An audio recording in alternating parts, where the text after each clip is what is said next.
나이 1살 먹을 때마다 10m씩 줄어든대요. 저를 국가대표 만들어주신 스승님 얘긴데요. 여러분은 어떠세요? 작년보다 거리가 줄었나요? 비거리가 안 난다 느껴질 땐 이렇게 급속 충전처럼 체력을 높여주면 바로 20m씩 복구되게 일을 해주는, 그러니까 골퍼들에게는 매우 친화적인 근육이 하나 있는데요. 오늘 영상에서 여러분은 발목 배축 굴곡근을 빠르게 개선하기 위한 3가지 기법을 배우게 되십니다. 배축 굴곡이란 발끝을 이렇게 몸쪽으로 당기는 동작을 말합니다. 실제로 저는 매 홀마다 습관적으로 하는 기법이기도 해요. 지면 발력이란 용어를 한 번쯤은 들어보셨을 텐데요. 이 지면 발력과 비거리는 바로 동작과 현상이죠. 즉, 지면 발력을 일으키는 동작을 앞단에 잘만 해두면 그 현상으로 클럽 비거리가 좋아지는 거죠. 그 지면 발력을 높이려면 반드시 키워야 할 근육이 바로 이 발목의 굴곡을 담당하는 근육입니다. 알면서도 무시되어 왔고 알아도 어찌할 줄 방법을 모르는 여러분을 위해 오늘 저와 함께 마스터 해보도록 하겠습니다. 내가 이 배축 굴곡 운동이 필요한 사람인지 아닌지를 판단하는 아주 간단하지만 명확한 이학적 평가 방법이 있어요. 그거는 영상 뒷부분에 담았으니까 끝까지 한번 챙겨보시고 정확한 측정도 꼭 시도해 보시기 바랍니다. 지금 보시는 영상은 발목 배축 굴곡 운동을 하기 전 드라이버 샷 스윙의 지면 발력 압력 수치입니다. 아주 민첩하고 강력하게 한 번의 압력을 유도해야 하기 때문에 이때 발목 배축 굴곡 능력이 액티브하게 활성되어 있지 않으면 높은 피크 파워를 만들어낼 수 없기 때문에 자연스럽게 스윙 효율도 떨어지죠. 스윙 중 변화하는 이 그래프를 보면 최대 파워를 내는 임팩트 바로 전 단계에서 지면에 누르는 압력 수치가 109라는 걸 확인할 수 있는데요. 이게 지금 제 현재 상태의 근기능 동원 능력이라고 보시면 되고요. 딱 한 군데, 바로 발목의 배축 굴곡근의 체력을 높인 후에 이 압력 수치가 어떻게 바뀌는지 잠시 후에 저와 함께 확인해 보도록 하시죠. 첫 번째 운동으로 능동적 자가근막 이완을 해줄 거예요. 먼저 바닥에 앉을 수 있는 상황에서의 운동법을 먼저 소개하고 필드에 나갔을 때 활용하는 방법 또한 함께 이어가겠습니다. 바닥에 이렇게 90-90 자세로 앉는 것으로 시작해요. 앞쪽 발의 종아리 내측과 아킬레스건 부분의 근막 이완이고, 지금 보시는 이 기법은 우리가 더 깊은 발목 배축 굴곡이 가능하도록 만드는 데 필요한 조직의 가동성을 확보해 주도록 도와줄 겁니다. 시작 시 발목은 족저 굴곡 상태예요. 용어가 어렵죠. 발끝이 무릎에서부터 멀어진 상태를 말해요. 그 다음 발목과 아킬레스 부분 사이에 엄지손가락을 놓고 발목을 배축 굴곡, 즉 무릎 방향으로 당기면서 동시에 엄지손가락으로 일정한 압박을 가하며 위로 미끄러집니다. 종아리와 힘줄 부분으로 말이죠. 이렇게 정강이뼈 사이, 즉 경골과 비골 사이의 연부 조직을 가벼운 압력과 함께 풀어주기를 약 10회 정도 하고 나면 뒤쪽 다리의 아킬레스건과 전경골근 조직을 같은 방식으로 이완시켜줍니다. 이렇게 손으로 압력을 해주고 이어서 골프공을 이용해 한 번 더 해줘도 좋죠. 피로도가 많이 쌓여 있거나 배축 굴곡 범위가 현저히 떨어져 있던 분들은 이렇게 골프공을 이용하면 매우 시원한 느낌을 받으실 거예요. 약 1분 정도 근막을 풀어주고 다리를 바꿔서 같은 방식으로 해줍니다. 만약 필드에 나가 있는 상황이라면 같은 효과를 보기 위한 더 편한 방법이 있습니다. 벤치나 카트에 앉아서 영상처럼 이렇게 다리를 꼬듯이 올려주세요. 그리고 나서 골프공을 이용해서 조금 더 강한 압력으로 진행을 하는데요.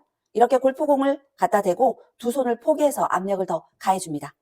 10개 정도 하는데 끝에서는 약 5초 정도 멈췄다가 다시 제자리로 돌아오기를 반복해줍니다. 반대쪽은 이렇게 공을 손가락으로 감싸고 아래쪽으로 넣어서 같은 방식으로 해주시면 돼요.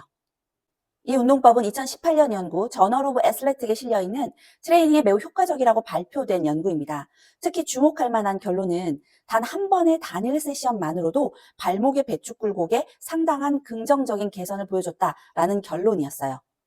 즉 라운딩 중에 이렇게 한 번의 세션만으로 충분한 배축 굴곡의 가동 범위를 확보할 수 있게 된다는 얘기죠. 이걸 다 마치고 나면 이제 가동성을 적극적으로 활용할 수 있는 동적 훈련으로 넘어갑니다. 필드에서 쉽게 볼 수 있는 벤치를 활용할 건데요. 런지를 하는데 이렇게 의자 위에 다리 하나를 올린 상태로 한다라고 생각하시면 됩니다. 이렇게 움직임을 줄 때 무릎을 접는 것에 포커스가 되지 마시고 발목을 접는다 라고 생각해야 더 많은 자극이 발목 배축 굴곡에 옵니다. 최대치의 가동 범위를 다 사용할 때까지 깊게 접고 끝에서 무릎을 발등 쪽으로 누르면서 체중을 실어줍니다. 이때 혹시나 무릎에 불편함을 느끼는 분들은 너무 깊게 가지 마시고 딱 통증이 없는 부분에서 그 사이에서만 하는 거 잊지 말아주시기 바라고요. 최대한 무릎 방향이 발등의 정방향을 향하도록 움직여 주셔야 해요. 이렇게 안쪽이나 바깥쪽으로 벗어나지 않도록 신경 써가면서 약 10개씩 양쪽을 번갈아 해주시면 됩니다. 이렇게 움직임과 무게를 함께 주어서 만들어 놓은 가동 범위에 파워 스위치를 켜주는 훈련을 할 차례예요. 돌시플렉션 ERE 기법인데요. 엔드레인지 익스텐션으로 가동 범위 끝점에서 그 끝 범위의 확장을 의미하거든요. 이 운동은 우리가 확보해 놓은 가동 범위 안에서 걱정, 불안감 없이 파워를 쓸 수 있도록 안정화를 만들어주기 때문에 실제로 사용될 때에는 거침없는 출력을 만들어내는 매우 핵심적인 기능을 만들어줘요. 그런데 그 기능에 비해서는 이거 운동 맞아? 라고 할 수 있을 정도로 아주 작은 운동 범위를 쓰다 보니까 자칫 저평가될 수도 있는데요. 여러분, 그 효율은 스프린터가 지면을 밀어내기 바로 전 단계의 에너지를 이렇게 압축할 때와 같다고 생각하시면 됩니다. 아주 효율이 높은 운동 기법이죠. 이렇게 벽이나 지지할 구조물만 있으면 됩니다. 필드니까 건물 벽이나 서 있는 카트바퀴도 되고 모래통도 좋을 것 같네요. 보시는 것처럼 자신이 가능한 가동 범위로 발끝을 이렇게 세워서 돌시플렉션 해둔 채로 벽에 기대고 시작합니다. 여기서 발끝을 벽에서 떼어내는데요. 당연히 많이 떼어지지 않겠죠? 애초에 시작을 최대 가동 범위에서 준비했으니까요. 1cm여도 괜찮습니다. 그렇게 최대치로 끌어올린 부위에서 멈춰서 10초 홀드합니다. 그리고 난 뒤에 반대로 벽을 미는 힘을 의도적으로 만들면서 10초 유지해주세요. 이게 끝나고 나면 한 동작을 더 하는데요. 마찬가지로 같은 포지션으로 준비를 시켜놓고 나면 발끝을 벽에서 떼어낸 뒤에 발바닥이 바깥으로 돌도록 틀면서 시도해보세요. 전문 용어로는 외반, 이벌전이라고 하는데요. 이 정상적인 이벌전 현상이 나왔다면 약 5도의 각도를 허락해야만 하고요. 그랬을 때 운동성도 만들어내지만 부상 위험도 적다고 연구에서는 말하고 있습니다. 이 이벌전 상태로 10초 홀드하고 풀어줍니다. 보시는 이 운동이 특별히 골프에서 중요한 이유는 실제로 골퍼가 지면 발력을 만들어낼 때 왼발은 버티컬, 즉 수직 항력을 만들지만 오른발은 수평 항력을 만들어내야 합니다. 이때 발목의 외반력은 매우 큰 역할을 하고요. 실제로 제 박사 연구에서도 발목 운동성 중에 외반력과 드라이버 아이언의 비거리, 클럽 스피드가 매우 강한 정적 상관관계를 나타냈었어요. 그러니까 이 5도 이내의 작은 움직임이 얼마나 큰 효율을 주는지 아시겠죠? 이렇게 위 3가지 운동을 차례대로 한 뒤에 드라이버 샷으로 다시 촬영해본 지면 발력 압력 수치인데요. 운동 전 촬영된 것과 비교해보면 지면 발력을 쓰기 위해 임팩트 전 단계에서 쓰인 이 피크 파워 수치가 121로 늘어난 것을 확인할 수 있어요. 좀 전에 109에서 121로 늘어난 거라면 약 11% 증가한 상태라고 보면 되고요. 이 변화는 절대 작은 게 아닙니다. 아니 오히려 사실 비정상적으로 큰 효과라고 해석하는 게 맞겠네요. 단일 관절 개입으로 10%의 변화를 즉각적으로 가져왔으니까 말이죠. 빗거리로 해석해보면 단 5분 전후의 운동만으로 퍼포먼스가 10% 바뀐다라는 설명이 가능한 건데 이건 스윙 교정 이상의 효율이 아닐까요?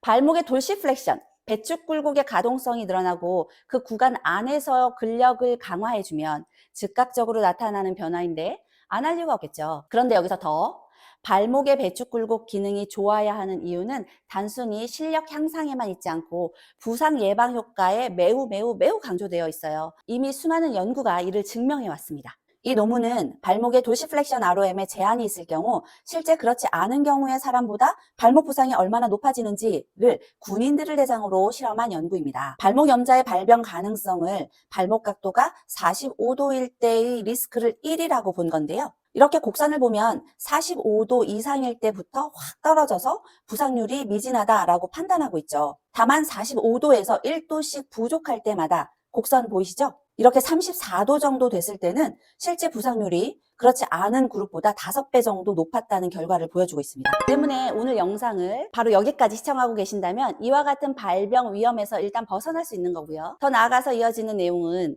우리가 꼭 병원에 가지 않더라도 할 수 있는 의사들이 하는 가동범위 평가 방법을 가르쳐 드릴 거예요. 꼭 한번 체크해 보시고 스스로 관절 건강을 지켜 나가시기 바랍니다. 방법은 2가지인데요. 가장 손쉬운 방법만 알고 가죠. 벽에 기대어 체중을 베어링하는 웨이트 베어링 런지 테스트입니다. 이미지와 같이 벽에서 살짝 떨어진 상태로 무릎 조면이 벽에 닿는 거리 혹은 각도를 측정하는 거예요. 그 기준은 벽면으로부터 발 앞꿈치가 13cm 떨어져서 뒤꿈치가 바닥에 잘 밀착된 상태로 무릎이 벽에 닿거나 각도기로 측정했을 때 45도 전후가 나온다면 정상 범위로 봅니다. 또 다른 측정법은 이렇게 체중을 실지 않고 바닥에 앉아서 측정할 경우의 기준인데요. 그럴 경우에는 20도를 정상 범위로 보고 있죠. 이때 만약 벽에서부터 13cm를 떨어져 있지 못하거나 최대 굴곡 각도가 35도 아래로 측정된다면 실제로 발목 염좌나 무릎 부상의 5배가 높다는 연구 결과를 다시 한번 상기하시기 바라고요. 반드시 운동을 통해서 그 범위를 확보하시기 바랍니다. 영상처럼 측정 자세를 그대로 운동으로 가져가셔도 돼요. 특별히 라운딩을 하지 않는 날에도 내 발목과 무릎 건강을 위해서 보시는 것처럼 체중을 약 20% 실어가며 움직임을 해주세요. 이 움직임 운동을 한 뒤에 다시 측정을 해보면 눈에 띄게 좋아진 범위를 바로 확인할 수 있을 겁니다. 오늘은 이렇게 몰라서 못해줬던 게으른 발목을 부지런하게 만들어주는 운동을 통해서 비거리 능력을 키워봤는데요. 그냥 열심히 탄천 걷는 것만으로는 택도 없는 발목의 기능을 오늘 이 시간부터 리셋 시켜보시기 바랍니다. 끝까지 잘 봐주셔서 추천드릴 영상이 있는데요. 바로 이것도 백스윙이 저절로 되게 도와줘서 재미있고요. 이것도 아이언을 잘 치게, 아주 찰지게 쳐지게 해서 아주 재밌습니다. 오늘도 시청해주셔서 감사합니다.